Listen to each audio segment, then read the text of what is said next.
Thank you, Jesus. Thank you, Jesus. Praise you, Lord. Praise you, Jesus. Glory be to Jesus. Glory be to Jesus. Thank you, Jesus. Hallelujah. Hallelujah. ಸ್ತೋತ್ರ ತಂದೆ, ಸ್ತೋತ್ರಪ್ಪ.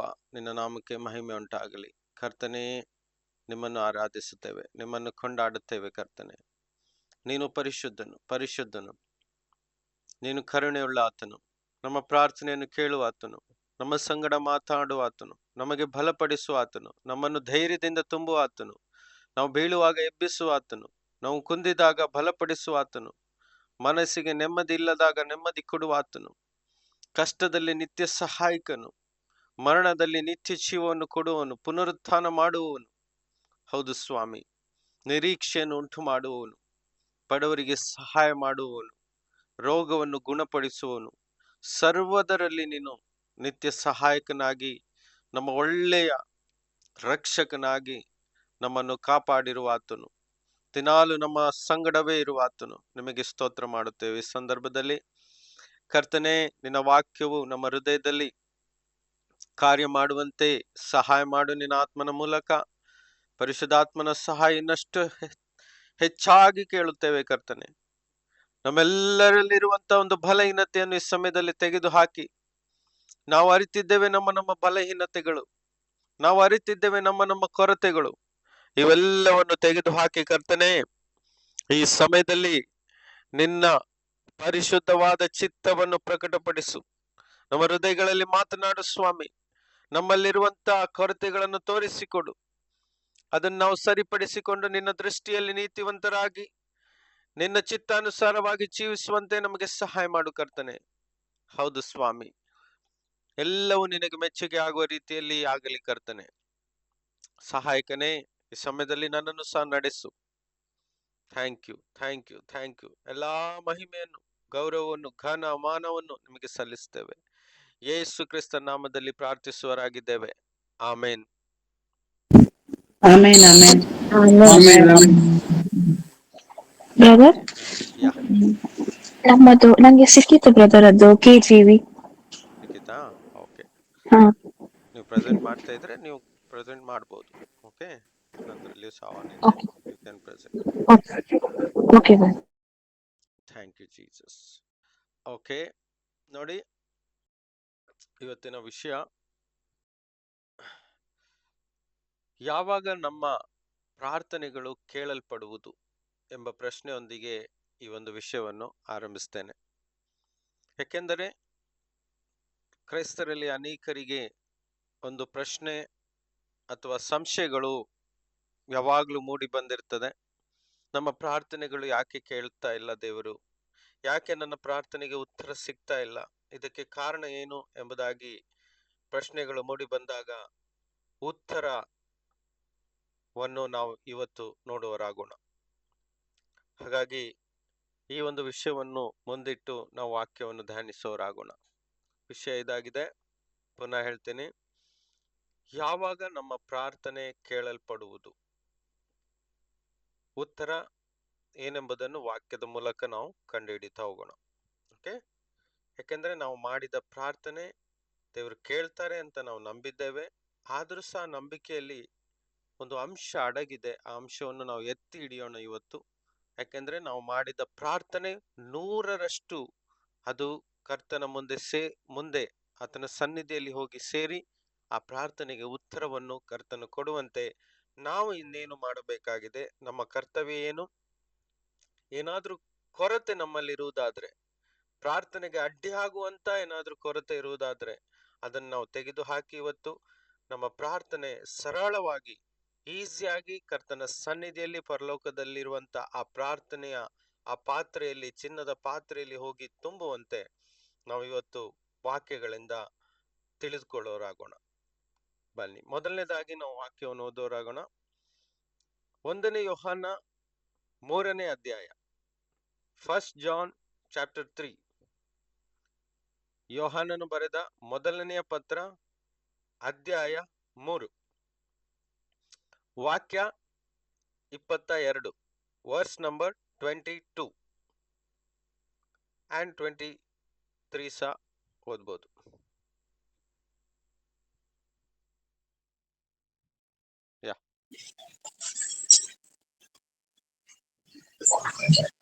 ಮತ್ತು ನಾವು ಆತನ ಆಜ್ಞೆಗಳನ್ನು ಕೈಕೊಂಡು ಆತನ ಎಣಿಕೆಯಲ್ಲಿ ಮೆಚ್ಚಿಕೆಯಾದ ಕಾರ್ಯಗಳ ಮಾಡುವವರಾಗಿರುವುದರಿಂದ ಏನು ಬೇಡಿಕೊಂಡರೂ ಆತನಿಂದ ಹೊಂದುವೆವು. ದೇವರ ಆಜ್ಞೆ ಯಾವುದೆಂದರೆ, ನಾವು ಆತನ ಮಗನಾದ ಯೇಸು ಕ್ರಿಸ್ತನ ಹೆಸರನ್ನು ನಂಬಿ ಕ್ರಿಸ್ತನ್ ನಮಗೆ ಅಪ್ಪಣೆ ಕೊಟ್ಟ ಪ್ರಕಾರ ಒಬ್ಬರನ್ನೊಬ್ಬರು ಪ್ರೀತಿಸಬೇಕೆಂಬುದೇ. ಆಮೇನ್. ನೋಡಿ, ವಾಕ್ಯ ಎಷ್ಟು ಚಂದವಾಗಿ, ಎಷ್ಟು ಸ್ಪಷ್ಟವಾಗಿ ನಮಗೆ ಕಲಿಸ್ತಾ ಇದೆ. ನಾವು ಆತನ ಆಜ್ಞೆಗಳನ್ನು, ಇದನ್ನು ಅಂಡರ್ಲೈನ್ ಮಾಡ್ಕೊಳ್ಳೋಣ. ನಮ್ಮ ಪ್ರೇಯರ್ ಎಫೆಕ್ಟಿವ್ ಆಗ್ಬೇಕಂದ್ರೆ, ಪವರ್ಫುಲ್ ಆಗ್ಬೇಕಂದ್ರೆ, ಅದು ಪ್ರಾರ್ಥನೆ ಮಾಡಿದ ತಕ್ಷಣ ದೇವರ ಸನ್ನಿಧಿಯಲ್ಲಿ ಹೋಗಿ ಸೇರಿ ಅದಕ್ಕೆ ಉತ್ತರ ಸಿಗಬೇಕಾದ್ರೆ, ಕರ್ತನ ಚಿತ್ತದಂತೆ ಆ ಪ್ರಾರ್ಥನೆಗೆ ಉತ್ತರ ನಮ್ಮ ಜೀವಿತದಲ್ಲಿ ಕಾಣ್ಲಿಕ್ಕೆ ಸಿಗುವಂತೆ ನಾವು ಏನು ಮಾಡ್ಬೇಕಂತೆ?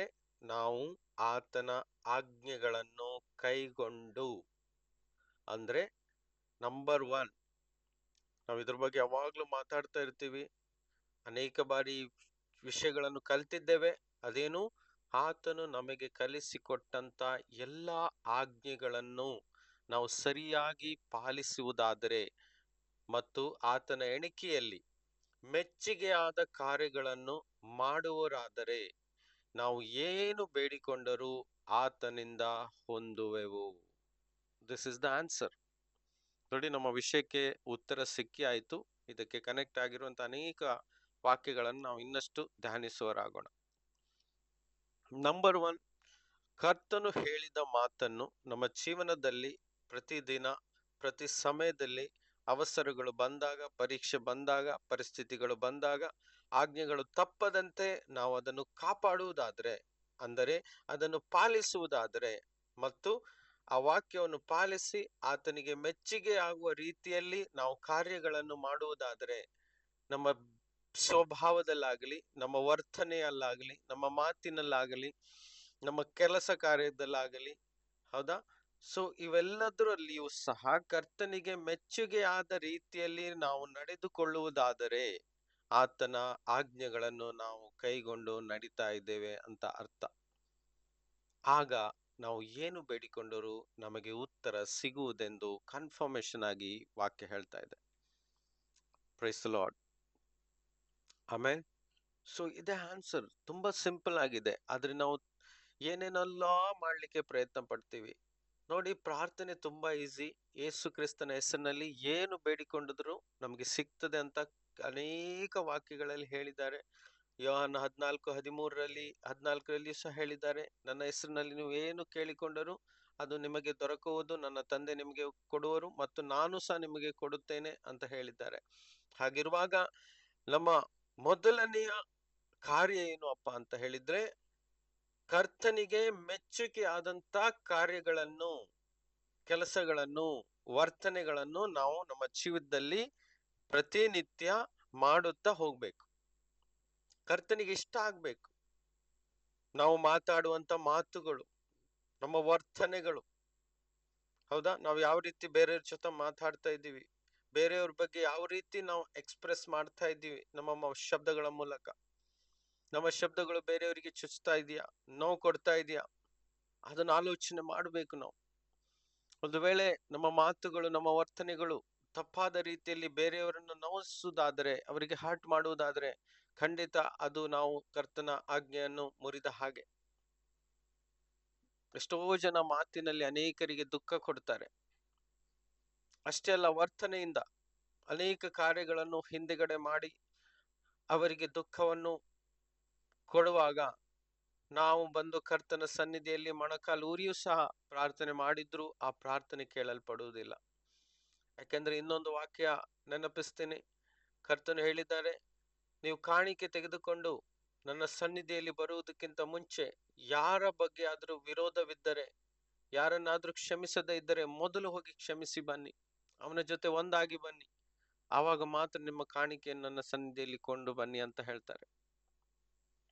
ಅಂದ್ರೆ ಇವತ್ತು ಕಾಣಿಕೆ ಅಂತ ಹೇಳಿದ್ರೆ ಸ್ತುತಿ ಮತ್ತು ಆರಾಧನೆ, ನಾವು ಕೊಡುವಂತಹ ಒಂದು ಅಮೂಲ್ಯವಾದ ಸಮಯ. ಸ್ತುತಿಗಳೊಡನೆ, ಶಬ್ದಗಳೊಡನೆ ನಾವು ಕರ್ತನನ್ನು ಕೊಂಡಾಡುತ್ತೇವೆ, ಅವರನ್ನು ಘನಪಡಿಸ್ತೇವೆ, ಮಹಿಮೆ ಪಡಿಸ್ತೇವೆ, ಆರಾಧಿಸುತ್ತೇವೆ. ಹೌದಾ? ಅವರ ಎದುರುಗಡೆ ಕೂತ್ಕೊಂಡು ನಾವು ಒಳ್ಳೆ ಸಮಯವನ್ನು ಕಳೀತೇವೆ, ಅವರನ್ನು ನಾವು ಹೊಗಳ್ತೇವೆ. ಅದೇ ಅವರಿಗೆ ಕೊಡುವಂತ ಆರಾಧನೆ ಆಗಿದೆ, ಅವರಿಗೆ ಕೊಡುವಂತ ಕಾಣಿಕೆ ಆಗಿದೆ.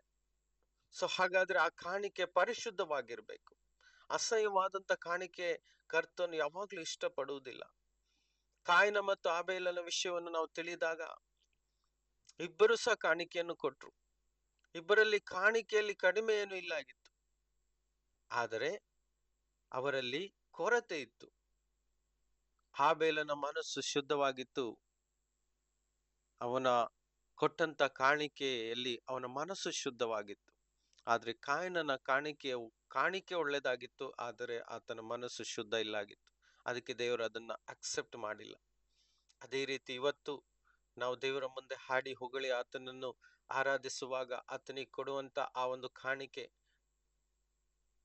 ಹೇಗೆ ಶುದ್ಧವಾಗಿರ್ಬೇಕು ಅಂತ ಹೇಳಿದ್ರೆ, ನಾವು ಯಾರನ್ನು ದ್ವೇಷಿಸುವುದಾದ್ರೆ, ಯಾರ ವಿರೋಧವಾಗಿ ಏನಾದ್ರೂ ಅಂಶಗಳು ನಮ್ಮ ಹೃದಯದಲ್ಲಿ ಇರುವುದಾದ್ರೆ ಮೊದಲು ನಾವು ಅದನ್ನು ಕ್ಷಮಿಸ್ಬೇಕು. ಆವಾಗ ಮಾತ್ರ ನಾವು ಆತನ ಸನ್ನಿಧಿಯಲ್ಲಿ ಇದ್ದು ಆರಾಧನೆ ಮಾಡುವಾಗ ನಮ್ಮ ಆರಾಧನೆ ಸ್ವೀಕರಿಸಲ್ಪಡ್ತದೆ. ಆವಾಗ ಅದು ಮೆಚ್ಚುಗೆ ಆಗಿರುತ್ತದೆ ಕರ್ತನಿಗೆ. ಅದೇ ನಾವು ಬೇರೆಯವರ ಸಂಗಡ ಪ್ರೀತಿಯಲ್ಲಿ ಇಲ್ಲದೆ ಅವರ ಸಂಗಡ ಏನಾದ್ರೂ ಒಂದು ನೋವಿನ ಮಾತನಾಡಿಯೋ ಅಥವಾ ಬೇರೆ ಏನಾದ್ರೂ ವರ್ತನೆ ಮಾಡಿ ನಾವು ಅವರನ್ನು ಪ್ರೀತಿಸದೆ ಕರ್ತನ ಸನ್ನಿಧಿಯಲ್ಲಿ ಬಂದು ಆರಾಧಿಸಿ ಕಾಣಿಕೆಯನ್ನು ಅರ್ಪಿಸುವಾಗ ಕರ್ತನು ಅದನ್ನು ಹೇಗೆ ಸ್ವೀಕರಿಸಲಿಕ್ಕೆ ಸಾಧ್ಯ ಹೇಳಿ?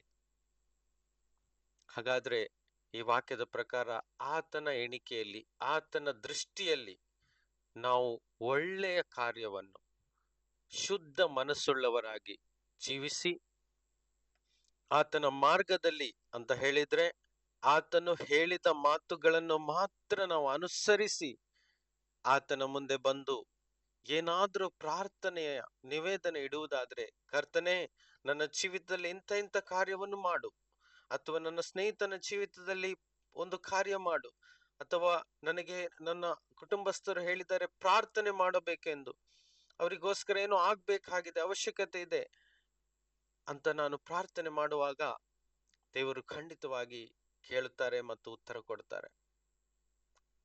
ಆದರೆ ಅದಕ್ಕಿಂತ ಮೊದಲು ನಾವು ಆತನ ದೃಷ್ಟಿಯಲ್ಲಿ ಮೆಚ್ಚುಗೆ ಉಳ್ಳವರಾಗಿರ್ಬೇಕು. Praise the Lord. ಆಮೇನ್.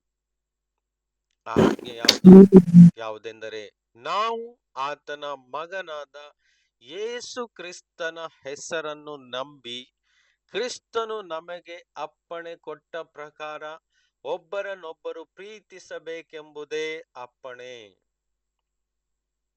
ಕ್ರಿಸ್ತ ಯೇಸುವನ್ನು ನಾವು ನಂಬಿದ್ದೇವೆ. ಹಾಗಾದ್ರೆ ಯೇಸು ಕ್ರಿಸ್ತನನ್ನು ನಂಬಿರುವವರಾದ ನಾವು ಆತನು ಹೇಳಿದಂತ ಎಲ್ಲ ಅಪ್ಪಣೆಗಳನ್ನು ಒಂದು ಬಿಡದೆ, ಆತನು ಹೇಳಿದಂತ ಅನೇಕ ಅಪ್ಪಣೆಗಳಲ್ಲಿ ಎಲ್ಲವನ್ನು ಕೂಡಿಸಿಟ್ಟುಕೊಂಡು ಎಲ್ಲವನ್ನು ಒಂದೊಂದಾಗಿ ನಾವು ಕಾಪಾಡುತ್ತಾ ಬರಬೇಕು. ಅದರಲ್ಲಿ ಶ್ರೇಷ್ಠವಾದದ್ದು ಯಾವುದು? ಅಪ್ಪಣೆಗಳಲ್ಲಿ ಶ್ರೇಷ್ಠವಾದದ್ದು ಯಾವುದು? ಇಲ್ಲೇ ಹೇಳಿದ್ದಾರೆ, ಒಬ್ಬರನ್ನೊಬ್ಬರು ಪ್ರೀತಿಸಬೇಕು.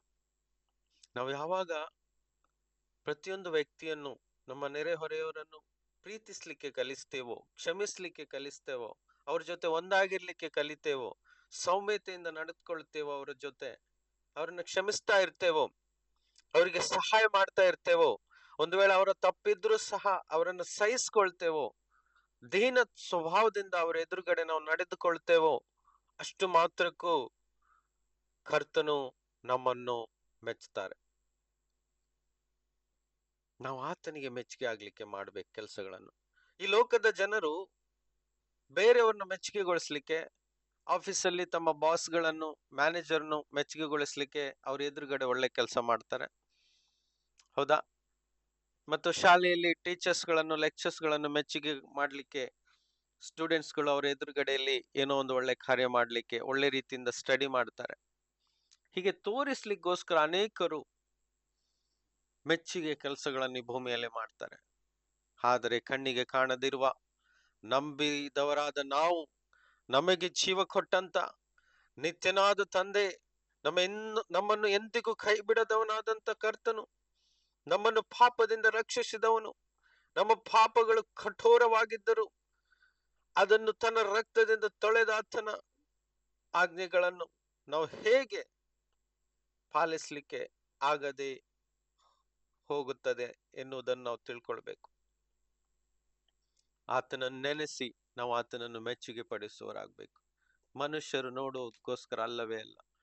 ಆತನು ನನ್ನನ್ನು ನೋಡ್ತಾ ಇದ್ದಾನೆ, ನನ್ನ ಒಂದೊಂದು ಹೆಜ್ಜೆಯನ್ನು ಆತನು ದೃಷ್ಟಿಸ್ತಾ ಇದ್ದಾನೆ, ನನ್ನ ಒಂದೊಂದು ವರ್ತನೆಯನ್ನು ಆತನು ದೃಷ್ಟಿಸ್ತಾ ಇದ್ದಾನೆ.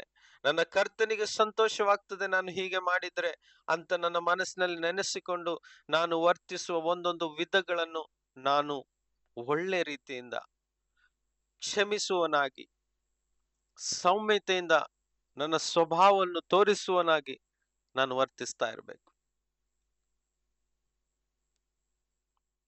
Thank you Jesus.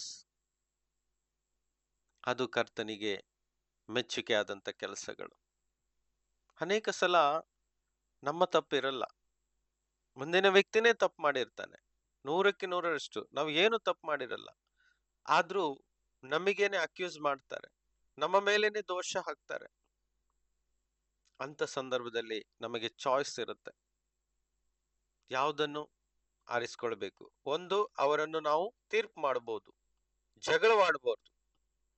ಇನ್ನೊಂದು, ಸರಿ ನಾನು ಕ್ಷಮಿಸ್ತೀನಿ ಅಂತ ಕ್ಷಮಿಸ್ಬಿಟ್ಟು ನಾವು ಶಾಂತವಾಗಿರುವುದು.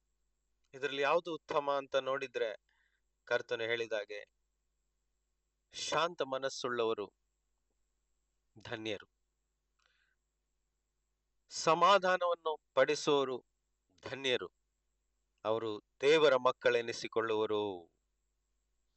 Price the lord. ಅವಸರ ಇದೆ ಹೋರಾಟ ಮಾಡ್ಲಿಕ್ಕೆ, ತಪ್ಪನ್ನು ತೋರಿಸಿಕೊಡ್ಲಿಕ್ಕೆ, ಆದ್ರೆ ನಮ್ಮ ಕೈಲಿ ಸುಂದರ ಅವಕಾಶ ಕರ್ತನಿಗೆ ಮೆಚ್ಚುಗೆ ಆಗುವ ರೀತಿಯಲ್ಲಿ ಅದು ಅವರನ್ನು ಕ್ಷಮಿಸಿ, ಸರಿಯಪ್ಪ ಆಯ್ತು ಬಿಡಿ ಅಂತ ಅವ್ರನ್ನ ಕ್ಷಮಿಸಿ ನಾವು ಸೈಲೆಂಟ್ ಆಗಿಬಿಟ್ರೆ ಖಂಡಿತ ಅಲ್ಲಿ ಈ ವಾಕ್ಯವು ನೆರವೇರುವುದು. ಸಮಾಧಾನ ಪಡಿಸುವವರು ಧನ್ಯರು, ಅವರು ದೇವರ ಮಕ್ಕಳೆನಿಸಿಕೊಂಡವರು. ಅವಾಗ ನಾವು ಮಾಡಿದಂತ ಪ್ರಾರ್ಥನೆ ಕೇಳಲ್ಪಡುತ್ತದ ಇಲ್ಲವಾ ಅಂತ ಹೇಳಿ, ಖಂಡಿತ ಅಂತ ಒಂದು ಮನಸ್ಸನ್ನು, ಅಂತ ಒಂದು ಸ್ವಭಾವವನ್ನು ನಾವು ಸೃಷ್ಟಿ ಮಾಡುವುದಾದ್ರೆ ನಾವು ಆತನ ದೃಷ್ಟಿಯಲ್ಲಿ ಮೆಚ್ಚುಗೆ ಉಳ್ಳವರಾಗಿ ನೀತಿವಂತರಾಗಿ ಜೀವಿಸ್ತಾ ಇರ್ತೀವಿ. ಆವಾಗ ನಾವು ಮಾಡುವಂತ ಪ್ರಾರ್ಥನೆ ತುಂಬಾ ಪವರ್ಫುಲ್ ಆಗಿರುತ್ತೆ. ಯಾಕಂದ್ರೆ ಆತನ ಇಚ್ಛೆಯ ಪ್ರಕಾರ ನಾವು ನಡೆಯುವಾಗ ಆತನು ನಮ್ಮ ಇಚ್ಛೆಯನ್ನು ನೆರವೇರಿಸ್ತಾನೆ. ಆತನ ಇಚ್ಛೆ ಇದಾಗಿದೆ, ನಾವು ಆತನಲ್ಲಿದ್ದು ನಮ್ಮ ಪ್ರಾರ್ಥನೆಗಳಿಗೆ ಉತ್ತರವನ್ನು ನಾವು ಕಂಡುಕೊಂಡು ಅನೇಕ ಫಲಗಳನ್ನು ತರಬೇಕೆಂಬುದು ಆತನ ಇಚ್ಛೆ. ಮುಂದೆ ಇದರ ವಾಕ್ಯ ಇದೆ. Praise the Lord. ಹಾಗಾಗಿ ನಾವು ಆತನಿಗೆ ಏನೇನು ಇಷ್ಟ ಇದೆಯೋ ಅದನ್ನೆಲ್ಲ ನಮ್ಮ ಜೀವನದಲ್ಲಿ ನೆನಪಿಟ್ಕೊಳ್ಬೇಕು. ಅದನ್ನು ನೆನಪಿಟ್ಕೊಳ್ಬೇಕಾದ್ರೆ ಆತನ ವಾಕ್ಯವನ್ನು ಓದಬೇಕು. ಆತನ ವಾಕ್ಯವನ್ನು ನಾವು ಓದುವಾಗ, ಅದನ್ನು ಧ್ಯಾನಿಸುವಾಗ ಆತನ ಇಚ್ಛೆಗಳು ಒಂದೊಂದಾಗಿ ತಿಳಿದು ಬರ್ತದೆ. ಆತನಿಗೆ ಏನು ಇಷ್ಟ ಅದನ್ನು ನಾವು ಮಾಡುವಾಗ ಅಲ್ಲಿ ಆತನ ಚಿತ್ತ ನೆರವೇರ್ತದೆ ಮತ್ತು ನಾವು ಮಾಡುವ ಪ್ರಾರ್ಥನೆಗೆ ಉತ್ತರ ಬೇಗನೆ ಕೊಡ್ತಾನೆ. ಆದರೆ ಒಂದು ವಿಷಯ ನನಗೆ ನೆನಪು ಬರ್ತಾ ಉಂಟು, ಕೆಲವರು ಇದಕ್ಕೆ ಕ್ರಾಸ್ ಕ್ವೆಶ್ಚನ್ ಮಾಡ್ಬೋದು, ನಮ್ಮ ಒಳ್ಳೆತನದಿಂದ ಮಾತ್ರ ದೇವರು ನಮ್ಮ ಪ್ರಾರ್ಥನೆ ಕೇಳ್ತಾರಾ ಅಂತ ಒಂದು ಪ್ರಶ್ನೆ ಬರುವಾಗ, ನಾವು ಮಾಡಿದ ಒಳ್ಳೆ ಕಾರ್ಯಗಳಿಗೋಸ್ಕರನೇ ದೇವರು ನಮ್ಮನ್ನು ಆಶೀರ್ವದಿಸ್ತಾರೆ. ಒಂದು ವೇಳೆ ನಾವು ಕೆಟ್ಟದಾಗಿದ್ರು ಸಹ ದೇವರು ನಮ್ಮನ್ನು ಆಶೀರ್ವದಿಸಲ್ಲ ಎಂಬುವ ಅನೇಕ ಪ್ರಶ್ನೆಗಳು ಮೂಡಿ ಬರ್ತವೆ. ಅದಕ್ಕೆ ವಾಕ್ಯ ಇಲ್ಲಿದೆ ನೋಡಿ, ಯೋಹಾನ 9:31. ಯೋಹಾನ 9:31.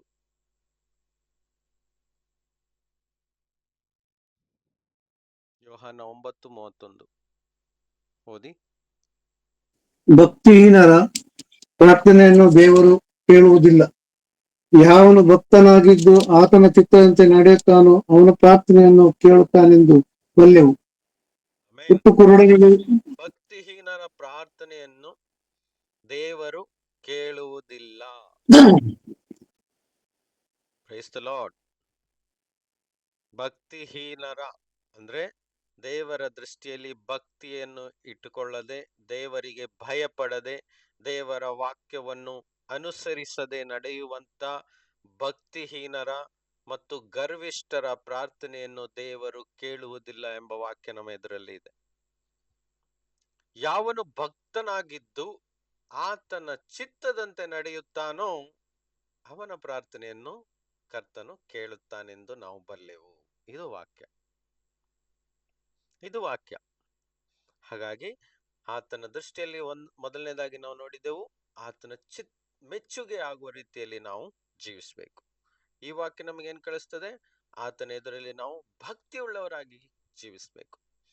ಈ ಭಕ್ತಿ ಎನ್ನುವ ಶಬ್ದ ಇಲ್ಲಿ ಬರುವಾಗ ಇವತ್ತಿನ ಜನರೇಷನ್ ಅಲ್ಲಿ, so today's generation, praise the Lord, ಇವತ್ತಿನ ಜನರೇಷನ್ ನೋಡುವಾಗ ತುಂಬಾ ಆಶ್ಚರ್ಯವಾಗ್ತದೆ. ಅದಕ್ಕೋಸ್ಕರ ನಾನು ನನ್ನ ವೈಯಕ್ತಿಕ ಜೀವಿತದಲ್ಲಿ ಈ ಕಾಲದ ಜನರೇಷನ್ ಯಾವ ರೀತಿ ತಮ್ಮ ಆತ್ಮಿಕ ಜೀವಿತದಲ್ಲಿ ಈ ಜನರೇಷನ್ ನಲ್ಲಿರುವಂತ ಕೆಲವೊಂದು ಸಂಗತಿಗಳನ್ನು ಅಪ್ಲೈ ಮಾಡಿಕೊಂಡು ಅವರು ಭಕ್ತಿ ಉಳ್ಳ ಒಂದು ವೇಷವನ್ನು ಹಾಕಿಕೊಂಡು ಇರ್ತಾರೆ. ಅದಕ್ಕೋಸ್ಕರ ನಾನು ನನ್ನ ಜೀವನದಲ್ಲಿ ಈ ಒಂದು ಕಾಲದಲ್ಲಿ ಇರುವಂತಹ ಯಾವುದೇ ರೀತಿಯ ಹೊಸ ವಿಷಯಗಳನ್ನು ನನ್ನ ಜೀವನದಲ್ಲಿ ನಾನು ಅಳವಡಿಸ್ಕೊಳ್ಳೋದೇ ಇಲ್ಲ. ತುಂಬಾ ದೂರ ಇಡ್ಲಿಕ್ಕೆ ಪ್ರಯತ್ನ ಪಡ್ತೀನಿ. ಅಂದ್ರೆ ವಿಷಯ ಏನು ಅಂತ ಹೇಳಿದ್ರೆ, ನಾವು ಹಾಕಿಕೊಳ್ಳುವಂತ ವಸ್ತ್ರವಾಗಿರ್ಬೋದು, ನಮ್ಮ ನಟನೆ ಆಗಿರ್ಬೋದು, ನಮ್ಮ ಮೇಕಪ್ ಆಗಿರ್ಬೋದು, ನಮ್ಮ ಮಾತುಕತೆಯ ಸ್ಟೈಲ್ ಆಗಿರ್ಬೋದು. ಹೌದಾ? ಯಾಕಂದ್ರೆ ಸಿಟಿ ಭಾಗದಲ್ಲಿರುವಂತ ಸಭೆಗಳಿಗೆ ಹೋಗಿ ನಾವು ನೋಡುವಾಗ, ಅಲ್ಲಿ ಸಭೆಗೆ ಬರುವಂತ ಯೂತ್ಸ್ ಗಳನ್ನು ನೋಡುವಾಗ ಅವರು ನಡೆಯುವಂತ ರೀತಿ, ಅವರು ಮಾತಾಡುವಂತ ಮಾತುಗಳು, ಅವರು ಧರಿಸಿಕೊಳ್ಳುವಂತ ಬಟ್ಟೆಯ ಸ್ಥಿತಿಗತಿಗಳು, ಸೊ ಅನೇಕ ವಿಷಯಗಳನ್ನು ನಾವು ನೋಡುವಾಗ ಆಶ್ಚರ್ಯ ಅನಿಸ್ತದೆ. ಇದೆಲ್ಲ ಓಕೆ, ನಡೆಯುತ್ತದೆ ಅಂತ ಅವ್ರು ತಿಳ್ಕೊಂಡಿದ್ದಾರೆ. ನೋ ನೋ, ದೇವರ ಮುಂದೆ ಭಕ್ತಿ ಅವಶ್ಯಕತೆ ಆಗಿದೆ. ನೋಡಿ, ಅನ್ಯ ಜನರು ಸಹ ಇವತ್ತು ದೇವರ ಅಂದ ಕೂಡಲೇ ಅವ್ರು ಎಷ್ಟೇ ಕೆಟ್ಟವರಾಗಿದ್ರು ಸಹ ಅವರ ಭಕ್ತಿಯನ್ನು ದೇವಸ್ಥಾನಕ್ಕೆ ಹೋಗುವಾಗ ಖಂಡಿತವಾಗಿ ತೋರಿಸ್ತಾರೆ. ಅರ್ಥ ಆಗ್ತಾ ಇದೆಯಲ್ಲ? ಒಂದು ಗೌರವ, ಒಂದು ರೆಸ್ಪೆಕ್ಟ್. ಇವತ್ತಿನ ಕ್ರಿಶ್ಚಿಯನ್ ಜನರೇಷನ್ ಅಲ್ಲಿ ನೋಡುವಾಗ ರೆಸ್ಪೆಕ್ಟ್ ತುಂಬಾ ಕಡಿಮೆ ಆಗ್ಬಿಟ್ಟಿದೆ. ಹೇಗೋ ಜೀವಿಸ್ಬಿಡ್ತಾರೆ.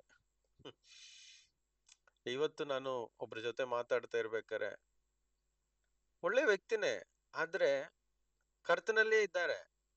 ಸಡನ್ ಆಗಿ ಹೇಳಿದ್ರು, ಅವ್ರಿಗೇನೋ ಒಂದು ಡಿಸ್ಟರ್ಬ್ ಆಯ್ತು. ಅವರು ಹೇಳಿದಂತ ಮಾತಲ್ಲಿ ಒಂದು ಶಬ್ದ ಹಾಗೆ ಕೇಳಲಿಕ್ಕೆ ಸಿಕ್ತು. ಆ ಶಬ್ದ ಏನು ಅಂತ ಹೇಳಿದ್ರೆ,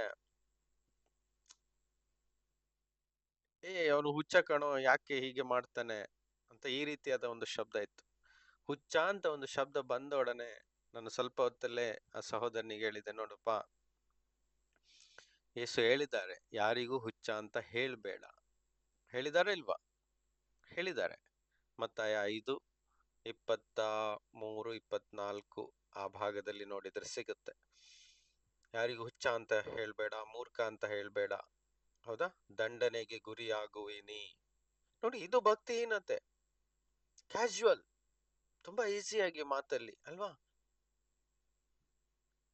ತುಂಬಾ ಈಸಿಯಾಗಿ ಬಂದ್ಬಿಡತ್ತೆ ಆ ಶಬ್ದ. ಅದನ್ನು ಬರದಂತೆ ನಾವು ಕಾಪಾಡಿಕೊಳ್ಬೇಕು ನಮ್ಮನ್ನು. ಅದೇ ದೇವರಿಗೆ ಮೆಚ್ಚುಗೆಯಾಗಿ ನಡೆಯುವಂತ ರೀತಿಯಾಗಿದೆ. ಯಾರಿಗೂ ಹುಚ್ಚ ಅಂತ ಹೇಳ್ಬೇಡ. ಯಾಕಂದ್ರೆ ಪ್ರತಿಯೊಂದು ಮನುಷ್ಯನು ದೇವರ ಸ್ವರೂಪದಲ್ಲಿ, ಹೇಗೆ ಮನುಷ್ಯನಿಗೆ 2 ಕಾಲು, 2 ಕೈ, 2 ಕಣ್ಣು, ಮೂಗು, ಬಾಯಿ, ಕೂದಲು ಎಲ್ಲ ಇದೆಯೋ, ಅದೇ ರೀತಿ ದೇವರು ಇದ್ದಾರೆಂಬುದಕ್ಕೆ ಒಬ್ಬ ಮನುಷ್ಯನ ಆಕಾರವನ್ನು ನೋಡಿದಾಗಲೇ ತಿಳಿತದೆ. ಅದಕ್ಕೋಸ್ಕರ ದೇವರು ಮನುಷ್ಯನಾಗಿ ಹುಟ್ಟಿದ್ದು ಅಲ್ಲಿಯೇ ನಮ್ಗೆ ತಿಳಿದು ಬರ್ತದೆ, ದೇವರು ಸಹ ಮನುಷ್ಯನ ರೂಪದಲ್ಲಿ ಇದ್ದಾರೆ ಎಂಬುದಾಗಿ. ಯಾಕೆಂದ್ರೆ ಬೇರೆಯವರೆಲ್ಲ, ಅನ್ಯ ಜಾತಿಯವರೆಲ್ಲ ದೇವರಿಗೆ ಬೇರೆ ಬೇರೆ ಆನಿಮಲ್ಸ್ ಗಳಿಗೆ, ಅಂದ್ರೆ ಪ್ರಾಣಿಗಳ ರೀತಿಯಲ್ಲಿ ದೇವರಿಗೆ ಆಕಾರ ಕೊಡ್ತಾರೆ. ಪ್ರಾಣಿಗಳ ರೂಪ, ವಿಚಿತ್ರ ವಿಚಿತ್ರ ರೂಪಗಳನ್ನು ಕೊಡ್ತಾರೆ. ಹೌದಾ? 4 ಕೈ, 10 ಕೈ, 8 ಕೈ, ಸೊ ಹೀಗೆಲ್ಲ ತಿಳ್ಕೊಂಡಿದ್ದಾರೆ. ಇಲ್ಲ, ದೇವರು ಮನುಷ್ಯನನ್ನು ತನ್ನ ಸ್ವರೂಪದಲ್ಲಿ ಸೃಷ್ಟಿಸಿದರು.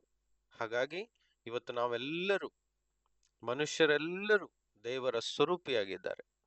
ಆತನ ಸ್ವರೂಪದಲ್ಲಿ ಅವನ ಸೃಷ್ಟಿಯಾಗಿದೆ. ಹಾಗಾಗಿ ಯಾವುದೇ ವ್ಯಕ್ತಿಯನ್ನು ನಾವು ಖಂಡಿಸ್ಲಿಕ್ಕೆ ಆಗುವುದಿಲ್ಲ. ಯಾವುದೇ ವ್ಯಕ್ತಿಯನ್ನು ನಾವು ಹುಚ್ಚ ಅಂತ, ಮೂರ್ಖ ಅಂತ ಹೇಳಲಿಕ್ಕೆ ಆಗುವುದಿಲ್ಲ. ಅದಕ್ಕೆ ಅಷ್ಟು ಸೀರಿಯಸ್ ಆಗಿ ಹೇಳಿದ್ದಾರೆ ಅದನ್ನ.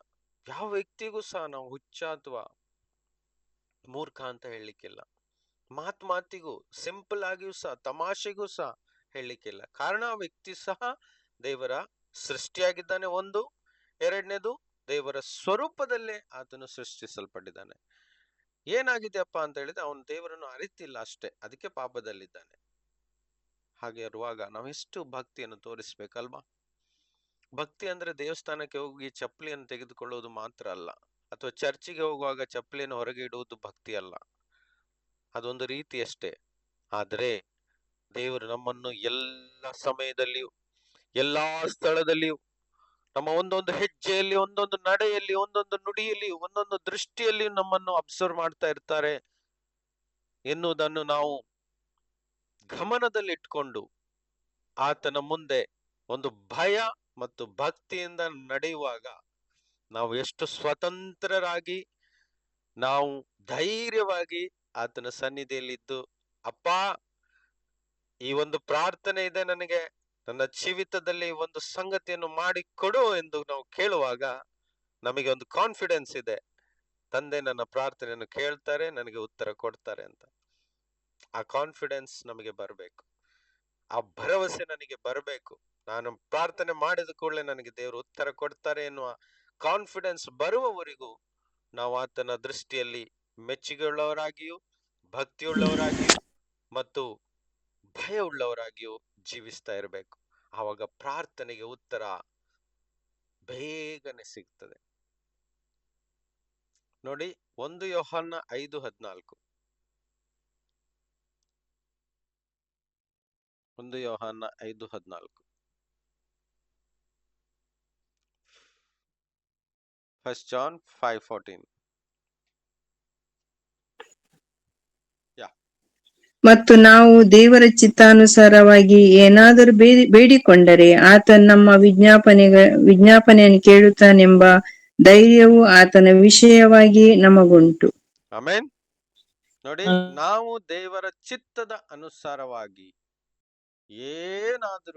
ಏನು ಬೇಕಾದ್ರೂ ಬೇಡಿಕೊಳ್ಬಹುದು. ಆತನು ನಮ್ಮ ವಿಜ್ಞಾಪನೆಯನ್ನು ಕೇಳ್ತಾನೆ ಎಂಬ ಧೈರ್ಯವು ಆತನ ವಿಷಯವಾಗಿ ನಮಗೆ ಉಂಟು. ಇದೇ confidence. This is called confidence. ಇವಾಗ ನಮ್ಮ ಈ ಭೂಲೋಕದ ತಂದೆ ಜೊತೆ ನಮಗೊಂದು ಕಾನ್ಫಿಡೆನ್ಸ್ ಉಂಟು. ನಮ್ಮ ಅಪ್ಪನ ಹತ್ರ ಕೇಳಿದ್ರೆ ಖಂಡಿತ ಕೊಡ್ತಾರೆ ಎನ್ನುವ ಪೂರ್ಣ ಭರವಸೆ ನನಗುಂಟು ಅಂತ ನಾವು ಯಾರಿಗಾದ್ರೂ ಪ್ರಾಮಿಸ್ ಮಾಡ್ಬೋದು. ಎಸ್, ನನಗೆ ನಮ್ಮ ಅಪ್ಪನ ಹತ್ರ, ನನ್ನ ತಂದೆ ಹತ್ರ ಕೇಳಿದ್ರೆ ನನ್ಗೆ ಖಂಡಿತ ಸಿಗ್ತದೆ ಅಂತ ನಾವು ನಮ್ಮ ಸ್ನೇಹಿತರ ಹತ್ರ ಹೇಳ್ತೀವಿ ಅಲ್ವಾ? ಅಥವಾ ನಮ್ಮ ಒಬ್ರು ಸ್ನೇಹಿತರು ಇರ್ತಾರೆ, ಅವ್ರ ಹತ್ರ ಒಂದು ಸಹಾಯ ನನಗೆ ಬೇಕಾಗಿರುತ್ತೆ.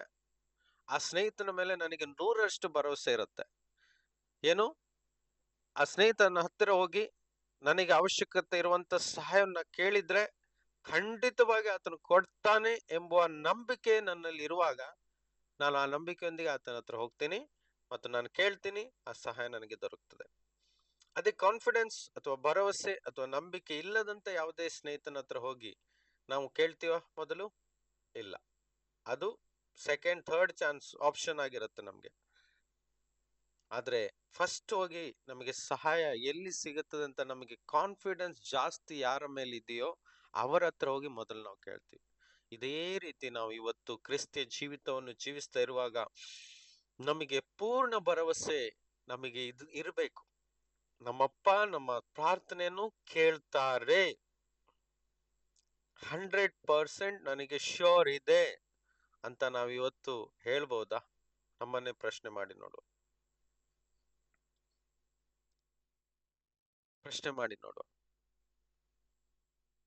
ಮತ್ತೆ ಈ ವಾಕ್ಯ ನೋಡುವಾಗ ಆತನ ಚಿತ್ತ, ನಾನು ಈ ವಿಷಯವನ್ನು ನಾನು ಕೇಳಿದ್ರೆ ಆತನಿಗೆ ಚಿತ್ತ ಇದೆಯಾ ಅನ್ನೋದು ನನಗೆ ಒಂದು ಕಾನ್ಫಿಡೆನ್ಸ್ ಒಳಗೆ ಬರಬೇಕು.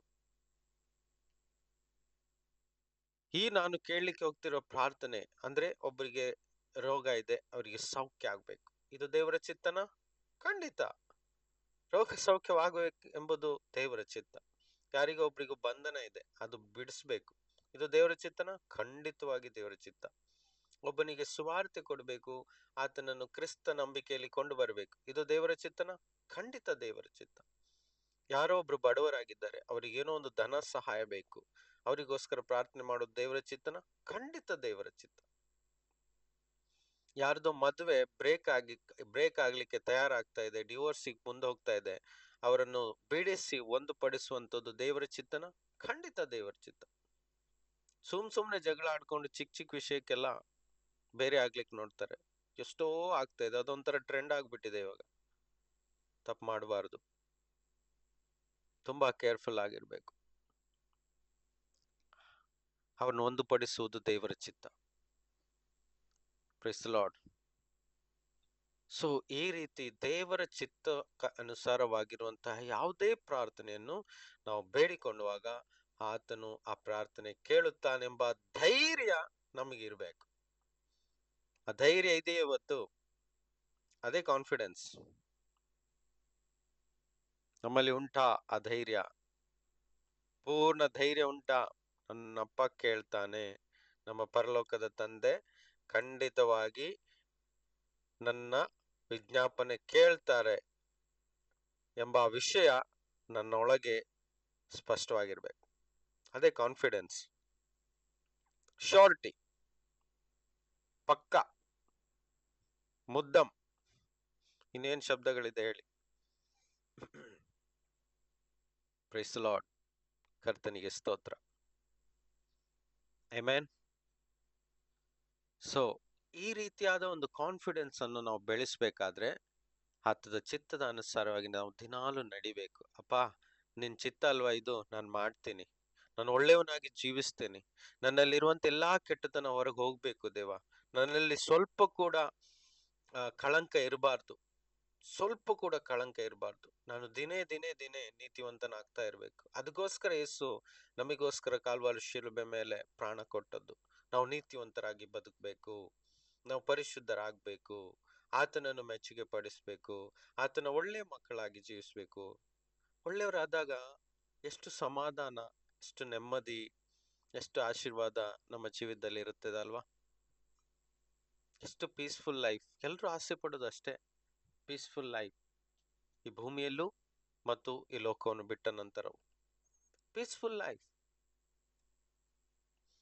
ಶಾಂತಿ ಹಣ ಕೊಟ್ಟು ಖರೀದಿಸಿಕೊಳ್ಳಿಕ್ಕೆ ಸಾಧ್ಯವಿಲ್ಲ. ನೆಮ್ಮದಿಯನ್ನು ನಾವು ಹಣ ಕೊಟ್ಟು ಖರೀದಿಸ್ಲಿಕ್ಕೆ ಸಾಧ್ಯವಿಲ್ಲ. ಅಷ್ಟು ಅಮೂಲ್ಯವಾದಂತ ಬೆಲೆಯುಳ್ಳದ್ದು ಅವೆಲ್ಲ. ಇದನ್ನು ನಮ್ಮ ಜೀವನದಲ್ಲಿ ನಾವು ಹೊಂದಿಕೊಳ್ಬೇಕಾದ್ರೆ ನಾವು ಆತನ ದೃಷ್ಟಿಯಲ್ಲಿ ಮೆಚ್ಚುಗೆ ಉಳ್ಳವರಾಗಿ ಜೀವಿಸುವಾಗ ಅದೆಲ್ಲ ಕರ್ತನು ಫ್ರೀಯಾಗಿ ನಮಗೆ ಒದಗಿಸ್ತಾನೆ. Price the lord. ನಾವು ಯಾವಾಗ್ಲೂ ಯಾರನ್ನ ನೋಡಿದ್ರೆ ಅಥವಾ ಸಭೆಯನ್ನು ಅಂತ್ಯ ಮಾಡುವಾಗ, ಪ್ರಾರ್ಥನೆಯನ್ನು ಅಂತ್ಯ ಮಾಡುವಾಗ peace of Christ be with you all ಅಂತ ಹೇಳ್ತೀವಿ ಅಲ್ವಾ?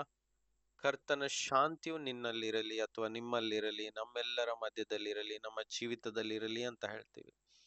ಅದು ಬೆಲೆ ಬಾಳುವಂತ ಮುತ್ತು ರತ್ನಗಳಿಗಿಂತಲೂ ಬಂಗಾರಕ್ಕಿಂತಲೂ ಬೆಲೆಯುಳ್ಳದ್ದು ನೆಮ್ಮದಿ, ಪೀಸ್, ಶಾಂತಿ.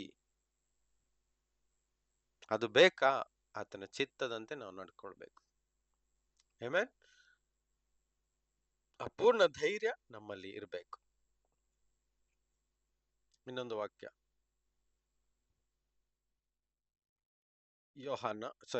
ಜೇಮ್ಸ್, ಅದಕ್ಕಿಂತ ಮೊದಲು ಇದನ್ನು ಓದಿ. ಯಾವುದು? ಒಂದು ನಿಮಿಷ. ಯೇಸು ಒಂದು ಮಾತನ್ನು ಹೇಳ್ತಾರೆ, ಓದಿ.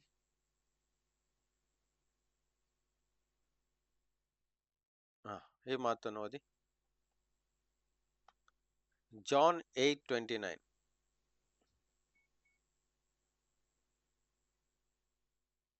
ಜಾನ್ 8:29. ನನ್ನನ್ನು ಕಳುಹಿಸಿ ಕೊಟ್ಟಾತನು ನನ್ನ ಸಂಗಡ ಇದ್ದಾನೆ, ನಾನು ಆತನಿಗೆ ಮೆಚ್ಚಿಕೆಯಾದದನ್ನು ಯಾವಾಗಲೂ ಮಾಡುವುದರಿಂದ ಆತನು ನನ್ನನ್ನು ಒಂಟಿಗನಾಗಿ ಬಿಡಲಿಲ್ಲ ಅಂದನು. ಆಮೆನ್. ನೋಡಿ ವಾಕ್ಯ ಹೇಗೆ ಹೇಳ್ತದೆ, ಯೇಸು ಸ್ವಾಮಿ ಹೀಗೆ ಹೇಳ್ತಾ ಇದ್ದಾರೆ, ನನ್ನನ್ನು ಕಳುಹಿಸಿಕೊಟ್ಟ ಆತನು ನನ್ನ ಸಂಗಡ ಇದ್ದಾನೆ. ಅಂದ್ರೆ ಯೇಸು ಹೇಳ್ತಿದ್ದಾರೆ, ನನ್ನ ತಂದೆ ನನಗೆ ಕಳಿಸ್ಕೊಟ್ಟಿದ್ದಾನೆ ಈ ಭೂಮಿಯಲ್ಲಿ, ಆದ್ರೆ ನಾನು ಒಬ್ಬನೇ ಇಲ್ಲ ಇಲ್ಲಿ, ನನ್ನ ಸಂಗಡ ಇದ್ದಾನೆ. ಅದಕ್ಕೆ ಕಾರಣ ಏನು ಗೊತ್ತುಂಟಾ? ನಾನು ಆತನಿಗೆ ಮೆಚ್ಚುಗೆ ಆದದ್ದನ್ನು ಯಾವಾಗಲೂ ಮಾಡ್ತಾ ಇರ್ತೇನೆ. ಅದಕ್ಕೋಸ್ಕರ ನನ್ನನ್ನು ಆತನು ಒಂಟಿಗನಾಗಿ ಬಿಡಲಿಲ್ಲ, ಬಿಡುವುದು ಇಲ್ಲ ಎಂಬುದಾಗಿ. Praise the Lord. ಎಷ್ಟು ಚೆನ್ನಾಗಿದೆ ಅಲ್ವಾ? ನನ್ನನ್ನು ಕಳಿಸಿಕೊಟ್ಟ ಆತನು ನನ್ನ ಸಂಗಡನೇ ಇರ್ತಾನೆ, ನನ್ನನ್ನು ಒಬ್ಬನಾಗಿ ಬಿಡುವುದೇ ಇಲ್ಲ. ಆ ಕಾನ್ಫಿಡೆನ್ಸ್ ಇದೆ ಯೇಸುವಲ್ಲಿ, 100% ಆಗಿದೆ. ಅದಕ್ಕೋಸ್ಕರ ಹೇಳ್ತಾ ಇದ್ದಾರೆ, ನನ್ನ ತಂದೆ ಸದಾ ನನ್ನ ಜೊತೆಗಿರ್ತಾರೆ, ನಾನೊಬ್ಬನೇ ಅಲ್ಲವೇ ಅಲ್ಲ. ಅದು ಹೇಗೆ ಹೇಳ್ತಿದ್ದಾರೆ? ಯಾಕೆಂದ್ರೆ ಅವ್ರು ಹೇಳ್ತಿದ್ದಾರೆ, ಯಾವಾಗ್ಲೂ ನಾನು ಏನು ಇವತ್ತು ನಾಳೆ 2 ದಿನ ಮಾತ್ರ ಮಾಡ್ತೀನಿ, ನಾಡಿದ್ದು ಪುನಃ ಬೇರೆ ಕೆಲಸ ಮಾಡ್ತೀನಿ, ಆತನಿಗೆ ಮೆಚ್ಚುಗೆ ಇಲ್ದಿರುವಂತ ಕೆಲಸ ಮಾಡ್ತೀನಿ ಅಂತ ಹೇಳಲಿಕ್ಕೆ ಅಂತ ಒಂದು ಮಾತು ಯೇಸುವಿನಲ್ಲಿ ಇಲ್ಲ ಆಗಿತ್ತು. ಆದ್ರೆ ನಮ್ಮಲ್ಲಿ ಉಂಟು, ನನ್ನಲ್ಲಿ ಉಂಟು ಅಲ್ವಾ? ಕೆಲವು ದಿನ ಚೆನ್ನಾಗಿ ನಡೀತೀವಿ, ಸ್ವಲ್ಪ ದಿನ ಆದಮೇಲೆ ಸ್ವಲ್ಪ ಟ್ರ್ಯಾಕ್ ಚೇಂಜ್ ಮಾಡಿಕೊಂಡು ನಮಗೆ ಇಷ್ಟವಾದದನ್ನು ಸ್ವಲ್ಪ ಮಾಡಿಕೊಂಡು ಪುನಃ ಆತನಿಗೆ ಇಷ್ಟವಾದದನ್ನು ನಾವು ಮಾಡ್ತೀವಿ. ಅದೇ ನಮ್ಮ ಸ್ವಭಾವ, ಮನುಷ್ಯನ ಬುದ್ಧಿ ಅಲ್ವಾ? ಮನುಷ್ಯನ ಬುದ್ಧಿ ಇದು. ಸ್ವಲ್ಪ ದಿನ ಆತನಿಗೆ ಮೆಚ್ಚುಗೆ ಆಗೋ ರೀತಿಯಲ್ಲಿ ನಡ್ಕೊಳ್ತೀವಿ, ಪುನಃ ಸ್ವಲ್ಪ ದಿನ ಆದ ಕೂಡಲೇ ತಣ್ಣಗಾಗಿ ಸ್ವಲ್ಪ ಟ್ರ್ಯಾಕ್ ಚೇಂಜ್ ಮಾಡ್ಕೊಳ್ತೀವಿ. ಎಷ್ಟು ಕಾನ್ಫಿಡೆನ್ಸ್ ಆಗಿ ದೃಢತೆಯಿಂದ ಹೇಳ್ತಾ ಇದ್ದಾರೆ, ನಾನು ಆತನಿಗೆ ಮೆಚ್ಚುಗೆ ಆದದ್ದನ್ನು ಯಾವಾಗಲೂ ಮಾಡ್ತಾ ಇರ್ತೇನೆ.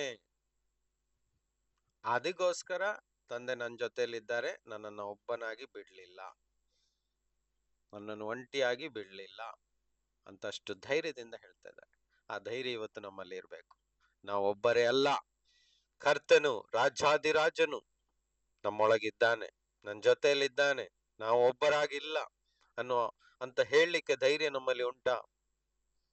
ಯೇಸು ನನ್ನ ಕೂಡ ಇದ್ದಾರೆ, ನಾನು ಒಬ್ಬನೇ ಜೀವಿಸ್ತಾ ಇಲ್ಲ ಅಂತ ಹೇಳಲಿಕ್ಕೆ ಸಾಧ್ಯನಾ ಇವತ್ತು? ಅದನ್ನ ನಾವು ಬೆಳೆಸ್ಕೊಳ್ಬೇಕು. ಇವತ್ತಿಂದ ಬೆಳೆಸ್ಕೊಳ್ಳೋಣ, ಖಂಡಿತ ಸಾಧ್ಯ. ಇದೇ ಆತನ ಚಿತ್ತ, ನಮ್ ಜೊತೆಯಲ್ಲೇ ಇರ್ಬೇಕು ಅಂತ ದೇವರು ಭೂಮಿಗೆ ಇಳಿದು ಬಂದಿದ್ದು. ಪರಲೋಕದಲ್ಲಿ ನಾನು ಒಳ್ಳೆ ಮಹಿಮೆ ಇತ್ತು ಯೇಸುವಿಗೆ, ಅದನ್ನು ಸಹ ಬಿಟ್ಬಿಟ್ಟು ಭೂಮಿಗೆ ಇಳಿದು ಬಂದ್ರು ಕಷ್ಟ ಪಡ್ಲಿಕ್ಕೆ, ನಮಗೋಸ್ಕರ ಪ್ರಾಣ ಕೊಡ್ಲಿಕ್ಕೆ, ಪೀಡನೆ ಇದು ಕಷ್ಟ ಸಹಿಸ್ಲಿಕ್ಕೆ, ಚಾಟಿಗಳಿಂದ ಹೊಡೆತವನ್ನು ಸಹಿಸ್ಲಿಕ್ಕೆ, ಅಪಮಾನ ಸಹಿಸ್ಲಿಕ್ಕೆ. ಉಗಿಳಿಸ್ಕೊಂಡ್ರು, ಬಟ್ಟೆ ಹರಿದ್ರು, ಮುಳ್ಳಿಂದ ಚುಚ್ಚಿದ್ರು, ಹೌದಾ, ಮುಳ್ಳಿನ ಕಿರೀಟ ತೊಡಿಸಿದ್ರು, ಮೊಳೆಗಳಿಂದ ಹೊಡೆದ್ರು. ಇದೆಲ್ಲ ಸಹಿಸ್ಕೊಳ್ಳಿಗೋಸ್ಕರನ ಸಿಂಹಾಸನ ಬಿಟ್ಟು ಇಳಿದು ಕೆಳಗೆ ಬಂದಿದ್ದು? ಯಾರಿಗೋಸ್ಕರ? ತನಗೋಸ್ಕರನ? ಅಲ್ಲವೇ ಅಲ್ಲ. ಅಲ್ಲಿ ಒಳ್ಳೆ ಮಹಿಮೆ, ಸಿಂಹಾಸನದ ಮೇಲೆ ರಾಜಾದಿರಾಜನಾಗಿ ಕುಳಿತುಕೊಂಡಿದ್ರು. ಯಾಕೆ ಇಳಿದು ಬಂದ್ರು ಇಷ್ಟು ಕೆಳಮಟ್ಟಿಗೆ? ಯಾಕೆಂದ್ರೆ ಆತ ನಮ್ಮನ್ನು ಅಷ್ಟು ಮಾತ್ರಕ್ಕೂ ಪ್ರೀತಿಸ್ತಾರೆ. ನಾವು ನಾಶವಾಗುವುದು ಆತನಿಗೆ ಇಚ್ಛೆ ಇಲ್ಲ ಆಗಿತ್ತು. ನಾವು ಯಾರು ಸಹ ನರಕದ ಅಗ್ನಿಗೆ ಹೋಗ್ಬೇಕಂತ ಆತನ ಇಚ್ಛೆ ಇಲ್ಲ ಆಗಿತ್ತು. ನಾವೆಲ್ಲ ಬದುಕಬೇಕು, ನಮಗೆ ಒಳ್ಳೆ ಜೀವನ ಸಿಗ್ಬೇಕು, ನಮ್ಮ ಜೀವನದಲ್ಲಿ ಸಮೃದ್ಧಿ ಇರಬೇಕು, ಸಮಾಧಾನ ಇರಬೇಕು, ಸ್ವಾತಂತ್ರ್ಯ ಇರಬೇಕು ಅಲ್ವಾ? ನಾನು ಕಳೆದು ಹೋದವರನ್ನು ಹುಡುಕಿ ರಕ್ಷಿಸಲೆಂದು ಬಂದೆನು, ಅವರಿಗೆ ಜೀವ ಇರಬೇಕಂತಲೂ ಮತ್ತು ಸಮೃದ್ಧಿಯುಳ್ಳ ಜೀವ ಇರಬೇಕೆಂತಲೂ ನಾನು ಬಂದೆನು ಅಂತ ವಾಗ್ದಾನ ಮಾಡಿದ್ದಾರೆ. ನನ್ನನ್ನು ನಂಬಿದವರು ಯಾರು ನಾಶ ಆಗ್ಬಾರ್ದು, ಎಲ್ಲರೂ ನಿತ್ಯ ಜೀವವನ್ನು ಹೊಂದ್ಕೊಳ್ಬೇಕು, ನಿತ್ಯ ರಕ್ಷಣೆಯನ್ನು ಹೊಂದ್ಕೊಳ್ಬೇಕು ಮತ್ತು ಪಾಪ ಕ್ಷಮೆಯನ್ನು ಹೊಂದ್ಕೊಳ್ಬೇಕು ಅಂತ ತನ್ನ ರಕ್ತವನ್ನೇ ಸ್ವಲ್ಪ ಕೂಡ ಬೀಳದ ಎಲ್ಲವನ್ನು ಸುರಿಸಿದ್ರು. ಪ್ರೈಸ್ ದಿ ಲಾರ್ಡ್, ನಮಗೋಸ್ಕರ. ಹಾಗಿರುವಾಗ ಇದು ತಂದೆಯ ಚಿತ್ತವಾಗಿತ್ತು, ಮಗನು ಕಷ್ಟವನ್ನು ಸಹಿಸಿ ಶಿಲುಬೆ ಮರಣವನ್ನು ಅನುಭವಿಸಿ ಸತ್ತು ಹೂಣಲ್ಪಟ್ಟು 3ನೇ ದಿನ ಎದ್ದು ಬರ್ಬೇಕೆಂಬುದು ತಂದೆ ಚಿತ್ತವಾಗಿತ್ತು. ಈ ಚಿತ್ತವನ್ನು ತಿಳಿದಂತ ಯೇಸು ಸ್ವಾಮಿ ಭೂಮಿಯಲ್ಲಿದ್ದು ಗೊತ್ತಿದೆ, ನಾನೊಂದಿನ ಶಿಲುಬೆಗೆ ಏರ್ತೀನಿ, ನಾನು ಎಂಥ ಕ್ರೂರವಾದ ಮರಣವನ್ನು ಅನುಭವಿಸ್ತೀನಿ ಎಂದು ಕರ್ತನಿಗೆ ಅರಿವಿದ್ದರೂ ಸಹ ತನ್ನನ್ನೇ ಒಪ್ಪಿಸಿಕೊಟ್ಟು ತಂದೆಯ ಚಿತ್ತದಂತೆ ಮಾಡಿದ್ರು. ತಂದೆ ಚಿತ್ತದಂತೆ ಮಾಡಿದ್ರು. Praise the Lord. ಅದಕ್ಕೆ ಧೈರ್ಯವಾಗಿ ಹೇಳ್ತಿದ್ದಾರೆ, ನಾನು ಒಬ್ನೇ ಇಲ್ಲ, ನಾನು ಆತನ ಚಿತ್ತದಂತೆಯೇ ನಡೀತಾ ಇದ್ದೇನೆ, ಅದಕ್ಕೋಸ್ಕರ ನನ್ನ ಜೊತೆಯಲ್ಲೇ ಇದ್ದಾರೆ. ನಾವು ಸಹ ಆತನ ಚಿತ್ತದಂತೆ ನಡೆದ್ರೆ ತಂದೆ ನಮ್ಮ ಜೊತೆಯಲ್ಲೇ ಇರ್ತಾರೆ, ನಮ್ಮನ್ನೆಂದಿಗೂ ಕೈ ಬಿಡುವುದಿಲ್ಲ, ಕೈ ಹಿಡ್ಕೊಂಡು ನಡೀತಾರೆ. ಹಲ್ಲೆಲೂಯಾ. Thank you Jesus. ಇದೇ ಸತ್ಯ, ಇದೇ ಆತನ ವಾಕ್ಯ. ಆಮೆನ್. Thank you lord.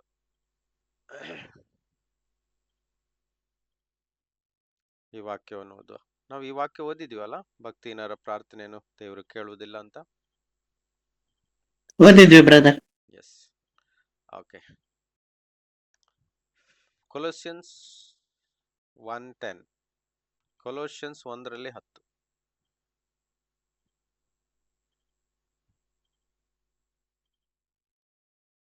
ಕೊಲೋಸಿಯನ್ಸ್ ವಿಷಯ 10. ಒಂದಲ್ಲ, 1:10.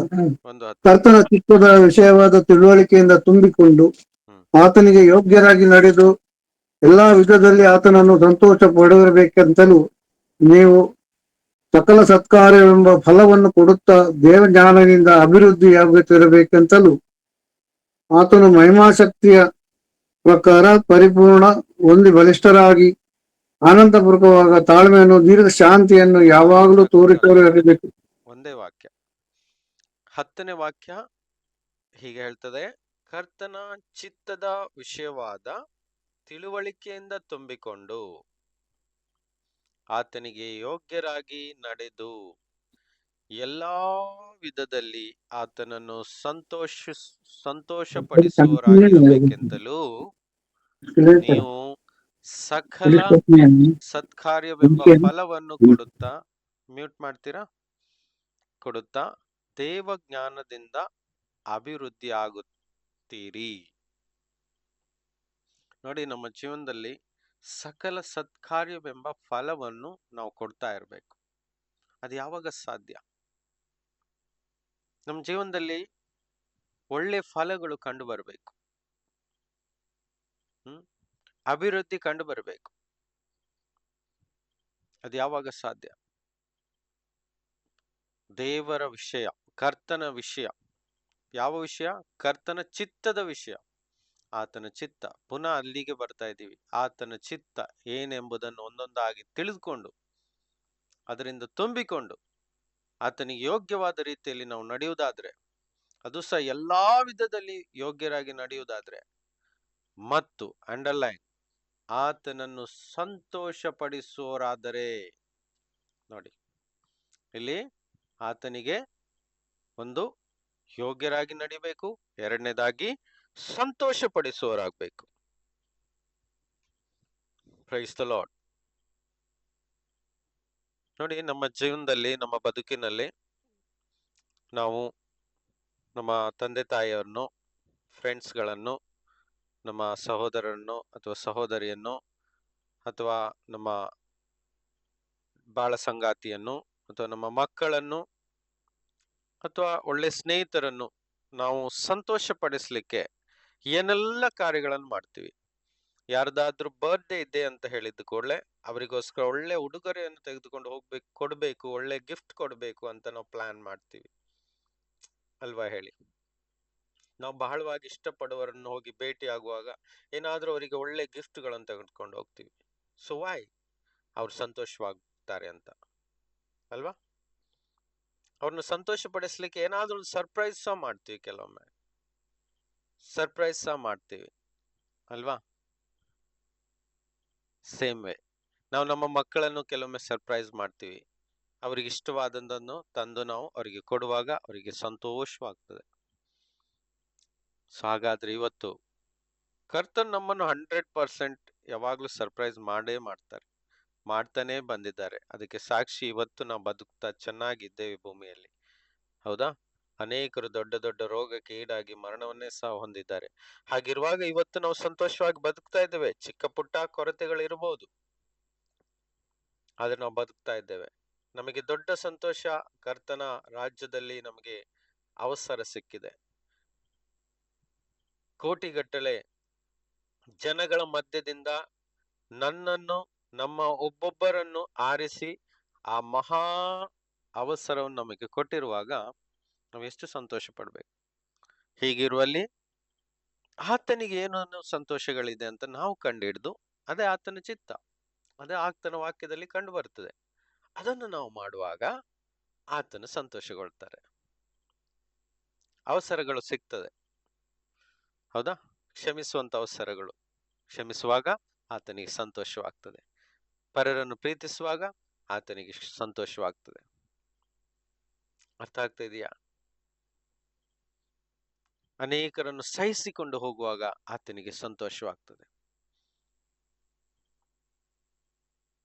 Thank you Jesus. ಕೊನೆಯದಾಗಿ ಒಂದು ವಾಕ್ಯ, ಯೋಹಾನ 15 ವಾಕ್ಯ 7. ಜಾನ್ 15:7. ಜಾನ್ 15:7. ನೀವು ನನ್ನಲ್ಲಿಯೂ ನನ್ನ ವಾಕ್ಯಗಳು ನಿಮ್ಮಲ್ಲಿ ನೆಲೆಗೊಂಡಿದ್ದರೆ ಏನು ಬೇಕಾದರೂ ಬೇಡಿಕೊಳ್ಳಿರಿ, ಅದು ನಿಮಗೆ ದೊರೆಯುವುದು. ನೀವು ನನ್ನಲ್ಲಿಯೂ ನನ್ನ ವಾಕ್ಯಗಳು ನಿಮ್ಮಲ್ಲಿಯೂ ನೆಲೆಗೊಂಡಿದ್ರೆ ನೀವು ಏನು ಬೇಕಾದ್ರೂ ಬೇಡಿಕೊಳ್ಳ್ರಿ. ಇನ್ನೊಂದು ಪಾಯಿಂಟ್ ಏನು? ಆತನ ವಾಕ್ಯ ಹೆಚ್ಚಳವಾಗಿ ನಮ್ಮ ಜೀವನದಲ್ಲಿ ದಿನ ದಿನ ದಿನ ದಿನ ತುಂಬಿಕೊಳ್ಬೇಕು. ಹೆಚ್ಚೆಚ್ಚು ಹೆಚ್ಚೆಚ್ಚು ತುಂಬಿಕೊಳ್ಳುವಾಗ ನಾವು ಅವಾಗ, ಎಸ್ ಸ್ವಾಮಿ ಏನ್ ಹೇಳ್ತಾ ಇದ್ದಾರೆ, ನೀವು ಏನ್ ಬೇಕಾದ್ರೂ ಬೇಡಿಕೊಳ್ಳ್ರಿ. You ask what you desire, ನಿಮಗೆ ಇಷ್ಟವಾದದನ್ನು ಬೇಡ್ಕೊಳ್ಳಿ ಅಂತ ಹೇಳ್ತದೆ. ಏನು ಬೇಕಾದ್ರೂ ಅಂತ ಇಂಗ್ಲಿಷಲ್ಲಿ ಏನ್ ಬರ್ದಿದೆ? What you desire.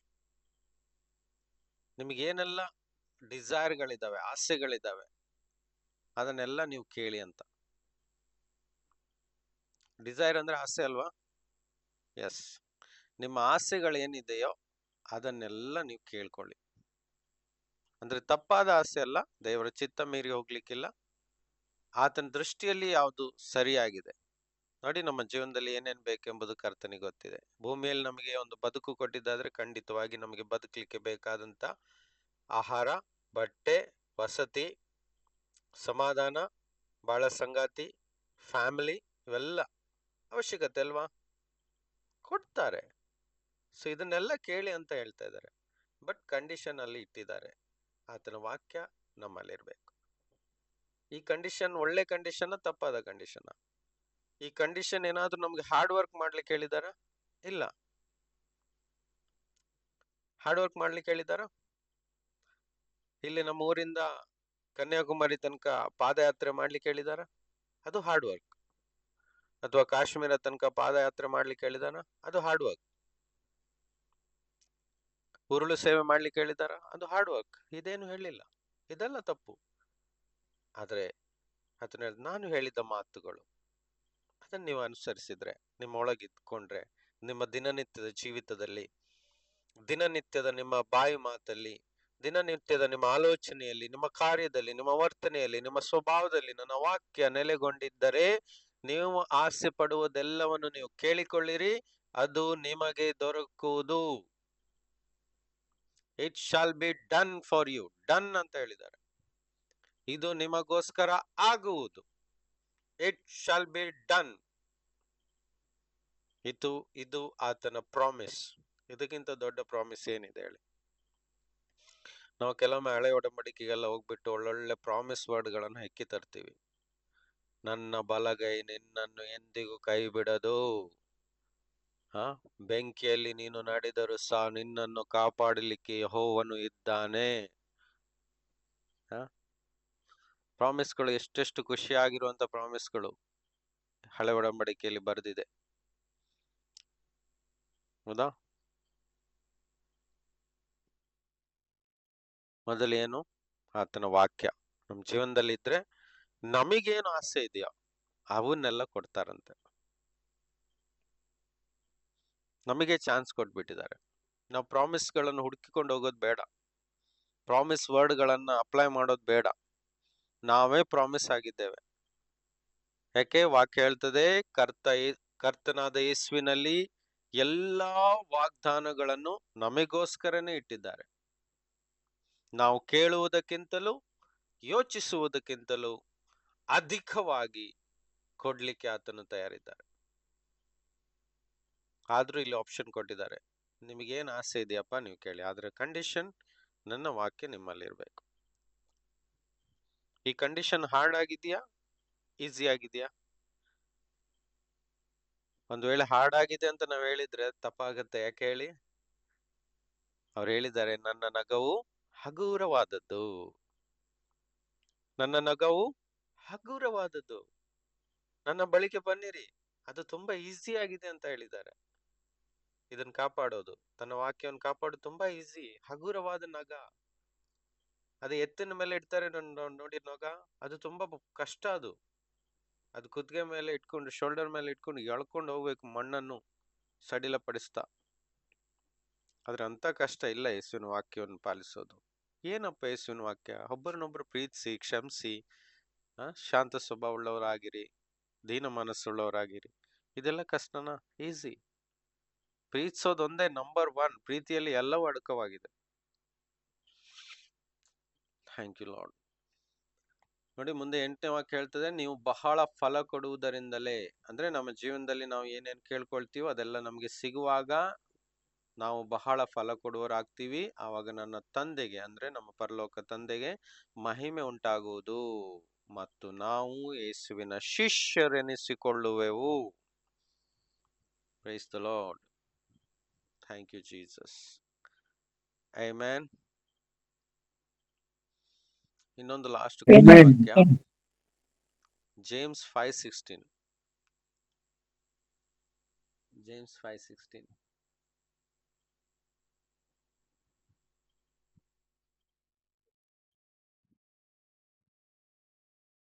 ಓದಿ. ಯಾಕೋಬ 5:16. ಹೀಗಿರಲು ನೀವು ಸ್ವಸ್ಥರಾಗಬೇಕಾದರೆ ನಿಮ್ಮ ಪಾಪಗಳನ್ನು ಒಬ್ಬರು ಅರಿಕೆ ಮಾಡಿ ಒಬ್ಬರಿಗೋಸ್ಕರ ಒಬ್ಬರು ದೇವರನ್ನು ಪ್ರಾರ್ಥಿಸಿರಿ. ನೀತಿವಂತನ ಆತ್ಮಶಕ್ತಿಯುಳ್ಳ ವಿಜ್ಞಾಪನೆಯು ಬಹು ಬಲವಾಗಿದೆ. ನೀತಿವಂತನ ಅತ್ಯಾಸಕ್ತಿಯುಳ್ಳ ವಿಜ್ಞಾಪನೆಯು ಬಹು ಬಲವಾಗಿದೆ. ಪರಿಶುದ್ಧರ, ನೀತಿವಂತರಾಗಿ ದೇವರಿಗೆ ಭಯಪಟ್ಟು ಪರಿಶುದ್ಧತೆಯನ್ನು ಕಾಪಾಡಿಕೊಳ್ಳುವಂತ, ಆತನ ವಾಕ್ಯವನ್ನು ಪಾಲಿಸುವಂತ ಎಲ್ಲ ಭಕ್ತಿಯುಳ್ಳವರ ಅತ್ಯಾಸಕ್ತಿಯುಳ್ಳ, ಆಸಕ್ತಿಯಿಂದ ಮಾಡಿದಂತ ಎಲ್ಲಾ ಪ್ರಾರ್ಥನೆಯು ಬಹು ಬಲವಾಗಿದೆ. ಆಸಕ್ತಿ ಬೇಕು ಪ್ರಾರ್ಥನೆಯಲ್ಲಿ, ನೀತಿ ಬೇಕು ಪ್ರಾರ್ಥನೆಯಲ್ಲಿ. ಅವಾಗ ಪ್ರಾರ್ಥನೆ ಬಲವುಳ್ಳದಾಗಿದೆ, ಅದು ಕೇಳಲ್ಪಡುತ್ತದೆ. ಬಿಟ್ಕೊಡ್ಬಾರ್ದು. ಇವತ್ತು ಹೇಳಿದಂತ 7 ವಾಕ್ಯಗಳನ್ನು ಚೆನ್ನಾಗಿ ಧ್ಯಾನಿಸುವ. ನಮ್ಮಲ್ಲಿ ಭಕ್ತಿ, ಭಯ, ನೀತಿ, ಆಸಕ್ತಿ, ಆತನಿಗೆ ಮೆಚ್ಚುಗೆ ಆಗಿರುವಂತ, ಆತನಿಗೆ ಸಂತೋಷ ಪಡುವಂತ ಎಲ್ಲ ಅಂಶಗಳು ಇರುವುದಾದ್ರೆ ನಾವು ಮಾಡುವಂತ ಪ್ರಾರ್ಥನೆ ಬಹು ಬಲವುಳ್ಳದ್ದಾಗಿರುತ್ತದೆ. ಎಂಥ ಕಠಿಣವಾದಂತ ಸಂಗತಿ ಆಗಿರಲಿ, ಅದನ್ನು ಸಾಲ್ವ್ ಮಾಡ್ಲಿಕ್ಕೆ, ಸರಿಪಡಿಸ್ಲಿಕ್ಕೆ ದೇವರಿಗೆ ಸಾಧ್ಯ. ಯಾಕಂದ್ರೆ ಅಸಾಧ್ಯ ಎನ್ನುವುದು ಒಂದೂ ಇಲ್ಲ, ಎಲ್ಲವೂ ಸಾಧ್ಯ ನಮ್ಮ ಕರ್ತನಿಂದ. ಆಕಾಶ ಭೂಮಿಯನ್ನೇ ಸೃಷ್ಟಿ ಮಾಡಿದಂತ ಕರ್ತನಿಗೆ ನಮ್ಮ ಪ್ರಾರ್ಥನೆಗೆ ಉತ್ತರ ಕೊಡ್ಲಿಕ್ಕೆ ಕಷ್ಟನ? ಖಂಡಿತವಾಗಿ ಇಲ್ಲ. ಆದ್ರೆ ನಾವು ಆತನ ದೃಷ್ಟಿಯಲ್ಲಿ ಆತನನ್ನು ಸಂತೋಷಪಡಿಸುವವರಾಗಿ, ಮೆಚ್ಚುಗೆ ಪಡಿಸುವವರಾಗಿ, ಆತನ ವಾಕ್ಯಗಳನ್ನು ಅನುಸರಿಸುವವರಾಗಿ, ಆತನ ವಾಕ್ಯಗಳನ್ನು ನಮ್ಮ ಹೃದಯದಲ್ಲಿ ಇಟ್ಟುಕೊಳ್ಳುವವರಾಗಿ, ಆತನ ಎದುರಲ್ಲಿ ಭಯ ಉಳ್ಳವರಾಗಿ, ಭಕ್ತಿ ಉಳ್ಳವರಾಗಿ, ಉಳ್ಳವರಾಗಿ, ಆಸಕ್ತಿ ಉಳ್ಳವರಾಗಿ ಪ್ರಾರ್ಥಿಸುವಾಗ ಆ ಪ್ರಾರ್ಥನೆ ಬಹು ಬಲವುಳ್ಳದ್ದಾಗಿದೆ. Price the lord. ಒಂದು ನಿರ್ಧಾರ ಮಾಡುವ, ತಂದೆಯೇ, ಇವೆಲ್ಲ ವಾಕ್ಯಗಳ ಪ್ರಕಾರ ನಾನು ಒಂದು ನೀತಿವಂತನಾಗಿ, ನಿನ್ನನ್ನು ಭಯಪಡುವನಾಗಿ, ನಿನ್ನನ್ನು ಗೌರವಿಸುವನಾಗಿ, ನಿನ್ನ ಮುಂದೆ ಭಕ್ತಿಯನ್ನು ತೋರಿಸುವನಾಗಿ, ನಿನ್ನ ವಾಕ್ಯವನ್ನು ಸರಿಯಾಗಿ ಪಾಲಿಸುವನಾಗಿ, ನಿನಗೆ ಇಷ್ಟವಾಗುವ ರೀತಿಯಲ್ಲಿ ನಾನು ನಡೆದುಕೊಳ್ಳುವನಾಗಿ, ನಿನ್ನನ್ನು ಮೆಚ್ಚುಗೆ ಪಡಿಸುವಂತ ಕಾರ್ಯಗಳನ್ನು ಮಾಡುವನಾಗಿ, ನಿನ್ನನ್ನು ಸಂತೋಷಪಡಿಸುವಂತ ಕೆಲಸಗಳನ್ನು ನಾನು ಮಾಡುವನಾಗಿ ನನ್ನನ್ನು ತಯಾರು ಮಾಡು. ನನಗೆ ಇಷ್ಟ ಇದೆ ಸ್ವಾಮಿ ಎಂಬ ಪ್ರಾರ್ಥನೆಯೊಂದಿಗೆ ಇವತ್ತು ನಾವು ಮುಂದೆ ಸರಿಯೋಣ. ಇವತ್ತು ಸಹ ನಮ್ಮಲ್ಲಿ ಒಂದಲ್ಲ ಒಂದು ರೀತಿಯ ಬಲಹೀನತೆಗಳು ಇರಬಹುದು, ಆದರೂ ನಮ್ಮನ್ನು ಸಹಾಯ ಮಾಡಲಿಕ್ಕೆ ನಿತ್ಯ ಸಹಾಯಕನು ನಮ್ಮ ಸಂಗಡ ಇದ್ದಾರೆ. ಈ ವಾಕ್ಯಗಳೆಲ್ಲ ನಮ್ಮ ಹೃದಯದಲ್ಲಿ ಕಾರ್ಯ ಮಾಡಲಿ.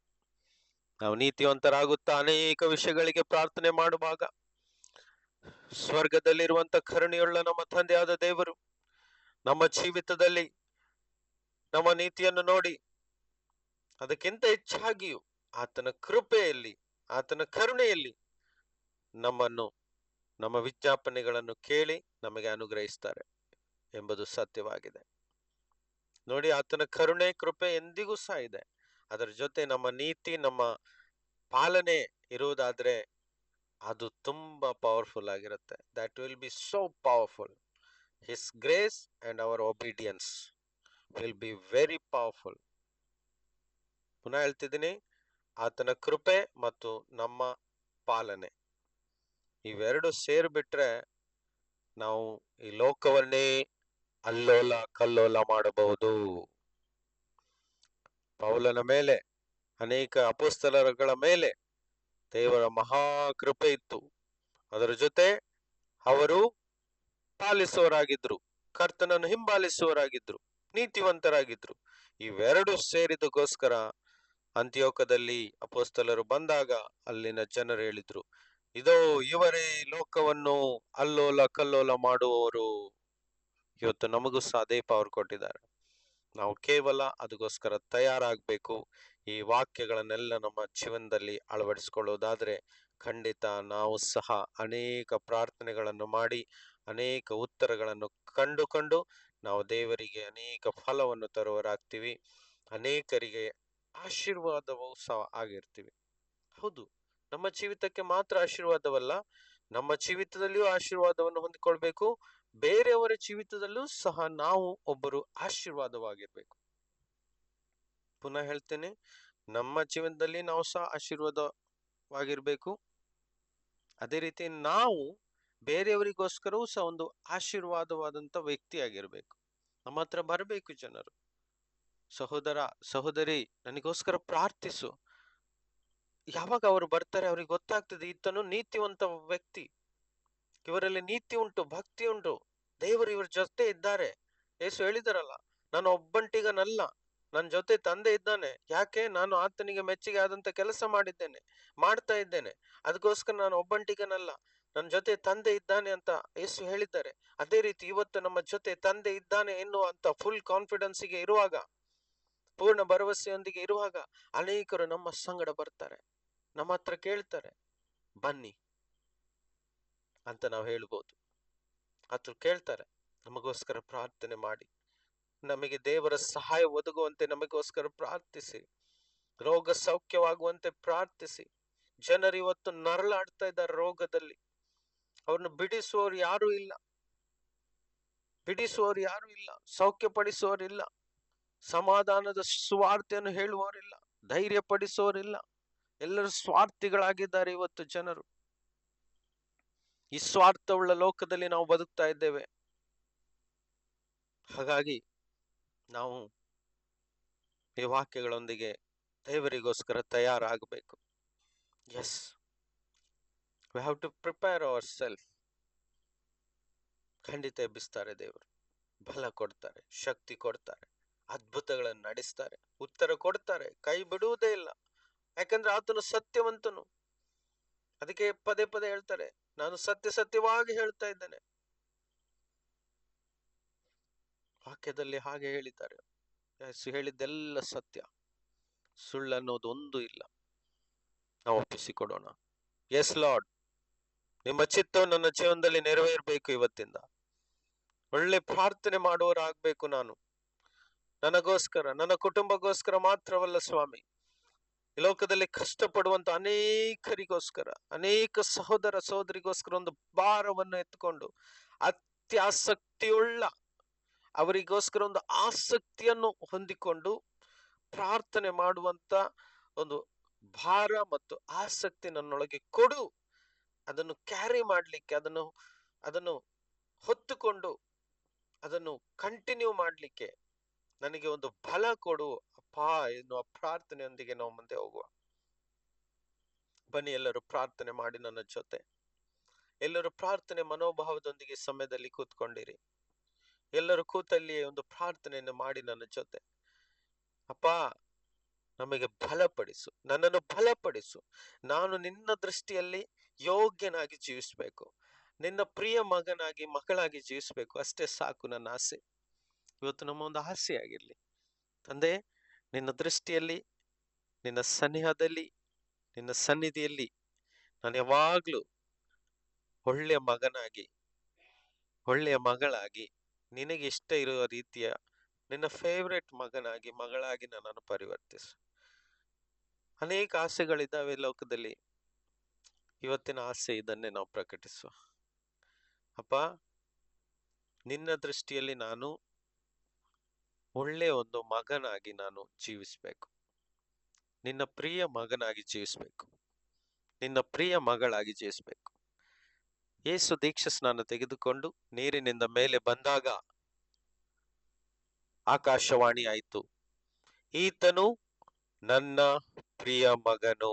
ಕಾರಣ, ತಂದೆಯ ಚಿತ್ತವನ್ನು ಅವರು ಒಪ್ಪಿಕೊಂಡ್ರು. ತಂದೆ ಯಾತಕ್ಕೋಸ್ಕರ ಕಳಿಸಿದ್ರೋ ಅದನ್ನು ಅವರು ಒಪ್ಪಿಕೊಂಡು ಕಂಟಿನ್ಯೂ ಮಾಡ್ಲಿಕ್ಕೆ ಆರಂಭಿಸಿದ್ರು. ಮೊದಲನೇ ಹೆಜ್ಜೆ ಅವರು ಮುಳುಗಿ ದೀಕ್ಷಾ ಸ್ನಾನ ತೆಗೆದುಕೊಂಡ್ರು. ಅದ ಕೂಡಲೇ ಪವಿತ್ರಾತ್ಮನವರ ಮೇಲೆ ಇಳಿದು ಬರುವುದನ್ನು ಎಲ್ಲರೂ ನೋಡಿದದ್ದು ಸಾಕ್ಷಿ.